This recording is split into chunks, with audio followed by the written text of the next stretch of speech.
Okay, guys. Hey guys, Robert Ham here with roberthamphotography.com. Today I'm going to go over a couple of different flash modifiers that I use, I guess just one, with this Instax Mini 90, and I also want to share with you the different kind of really cool images that I've been picking up. And all these are taken in the shade, right? Lots of fun right here just as I'm visiting my family. And nice little group portraits and pictures that you can see out here at my grandmother's house. Kind of like a little impromptu family reunion with everybody. And Rocky Mount, North Carolina. So it's been lots of fun for that. You can even see my little buddy passing by in the background. Okay? So this is my sister and her family. And my kiddo there in the swing. And some beautiful shots. Notice that we get a lot of the blues in the shirts and everything.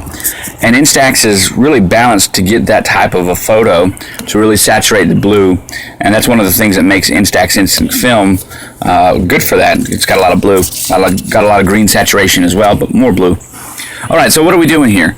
We're taking photographs. It's a lot of fun. People want to see them, and we want to produce good images. You don't want to have to do a lot of redos on your photography. So let's talk about the camera. This is a real quick primer for those of you that don't know. I answer this question a lot, but I wanted to give it just a little bit more thought because I've got some expertise in it, and I want to share it with you. I want you to get great images. One of the biggest complaints about Instax cameras is that it's one and done, and I think that's okay. I think if you're going to shoot this camera, you better earn it, and that means that you need to practice, and that means you're going to go through a couple rolls of film or a couple packages of film before you get it right. But once you do, man, you're going to be able to pull off shots that other people won't. And I use external flash with this camera, and I use this camera in a lot of situations where most people don't get the type of results that I'm getting. And it's just because they don't have an understanding of what's happening. So let's talk about the camera. The camera has some max limitations. Like any camera, it's 1/400th of a second. It's got a leaf shutter, so the xenon flash can sync at any of the shutter speeds it chooses to use. It's got an aperture range of 12.7 to 22. Okay, that's it. There's nothing else. In the dark, it's going to be at 12.7. In the bright sunlight outdoors, it's going to be at 22, period. The majority of the adjustments that this camera makes aren't with aperture. They are, however, with shutter speed. It's got a very high maximum shutter speed of 1/400th of a second.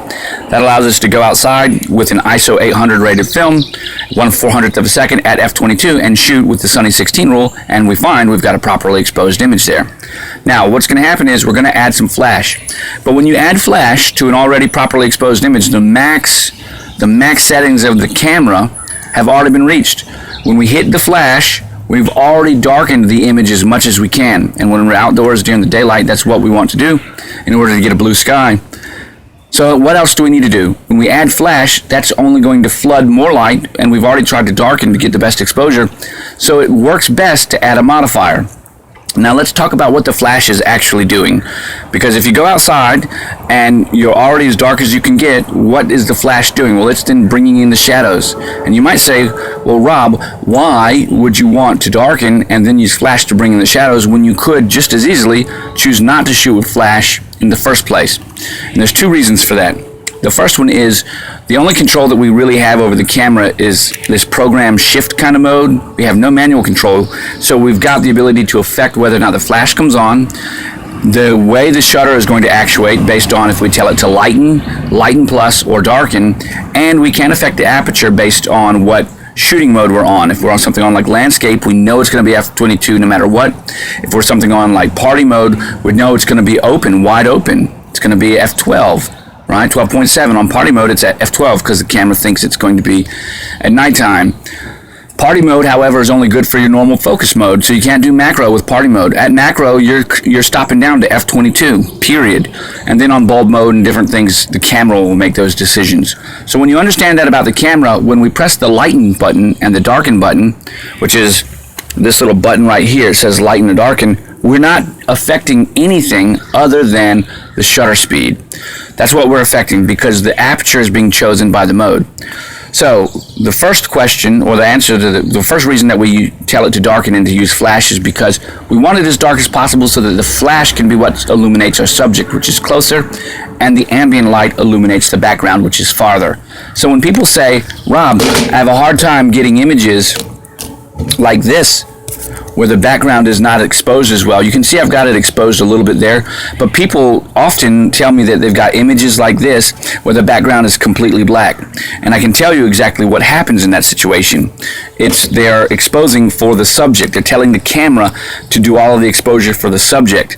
And it's difficult to know that that's what you're doing if you're not shooting this often. So the reason that we use lighten or that we use darken plus flash outdoors is especially in the sunlight is because it makes the camera expose as best as we can for the ambient light in the background. Okay, we darken the image up, and that way the flash then is exposing specifically for us, the subject, and we're closer than the background, so we're going to get more of the light. It's going to absorb, even though we've made it darker on the overall image. We are going to then be illuminated by the only light that we have. The problem is that light is mostly harsh. People talk about getting hard light and hard shadows often. Well, I suggest using a modifier. This is the cloud dome from the Gary Fong light spheres, because I have it. You might have a Magmod or something like this. Problem is, this is a 5600 balanced Kelvin balanced flash. The minute you introduce this, it makes it cooler. It takes it around 6000. 6200, something like that.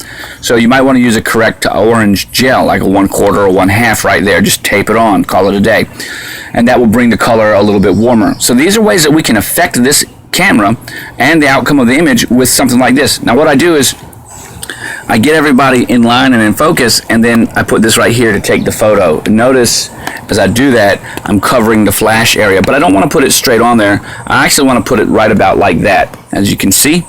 That way the light can begin to get diffused. It can travel a little bit before it goes to that wider dispersion. And it's not a perfect solution, but it is a good one for a close situation. And here's what it does. This flash will illuminate easily out to about 20 feet, but mostly you're going to find its max range about 10 feet at its max away. If you're just illuminating a subject, like in a landscape mode, the flash won't even come on unless you tell it to come on. So you're going to want to use this closer, but when you're using the flash with this modifier, it's even closer. So I find it more than 5 feet away with the modifier doesn't help very much. But when we're close, like if we're going to shoot macro with the modifier, that helps quite a bit. And remember, macro, for me, I judge my macro based on my distance.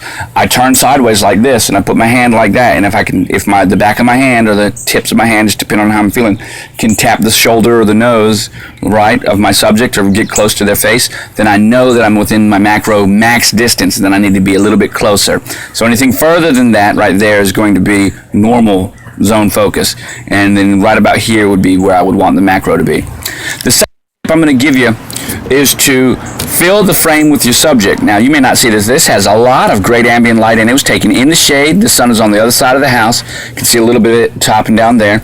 This is taken in the shade with the regular flash, no modifier. You can see I'm even in the photo, and we got lots of nice detail in there. Okay, and the camera itself was about 10 feet away, but we needed that detail. Otherwise, we would have had muddied images. Here we have a couple taken in the sun, and you can see that right there. It might be a little dark, but you can see that when we were in the sun with the flash, we get those nice, beautiful blues. And then this is another situation. People say that they have a problem getting images indoors. Well, I don't know exactly what you're expecting, but this is my typical image indoors. Notice I have just a little bit of a hard line right there, but it's not much, and that's because, guess what? I'm using this modifier, right? So I'm not getting that really harsh, hard line that would really extend into the background. I'm just softening it a little bit, and that's what I carry around with me when I do. And this is under regular fluorescent lighting, so it was pretty nice. And the kitchen is all white, so keep that in mind. An all white kitchen, white cabinets, white ceiling, white walls, just a little granite countertop, and even my grandmother's wearing white right there. And we still have a very nicely exposed image all around. Here's another one taken in shade. This one right here is taken in shade with the cloud dome. Okay, using it in the modifying like I talked. This one right here is not. So look how much cooler in the same area the cloud dome makes the image. That's because it's it's more like a 6000 Kelvin, so it's a lot cooler. But then don't use the cloud dome, and look what happens, the regular flash. Look how much warmer this image is. So knowing those things makes it nice and easy. Now, one last shot I'm going to share with you. I'm going to get my first picture, what we talked about earlier. While we do, let me just put this out so that you can see. I'm looking for that photo of my grandmother I showed you earlier. So here we go.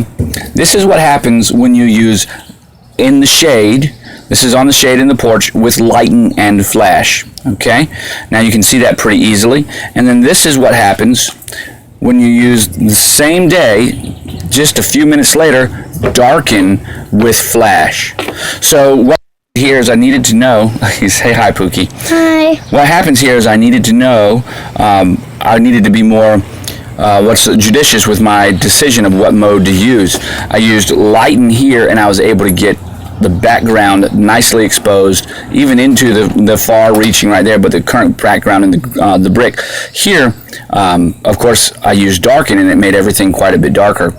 I was also shooting with the light in this way and against the light this way. It's a dark background in this case because I'm shooting directly towards. Here I'm shooting parallel with the light. Here I'm shooting perpendicular with the light. So those two things make a lot of difference. So this has been a nice real quick primer on how to use this, how to use flash with this camera, how to use its flash, how to use a modifier. We've talked about a couple things. I won't go over them again, but I want to hear your thoughts. If you shoot Instax, if you are excited about Instax like I am, this camera is awesome. I absolutely love this camera. I have a great time with this film. That's why I share this with you guys. And this 10-minute primer that we've got going on right here is really how I think about shooting with the camera, and I get great images. The only other thing you could do, I guess, the pro tip we didn't talk about was focusing mode. You want to make sure that you know what focusing mode you're in because it's a zone focused camera. And I guess finally, to sum it all up, you have to practice with this camera before you get good at it. But once you do, you can produce beautiful images consistently and people love it.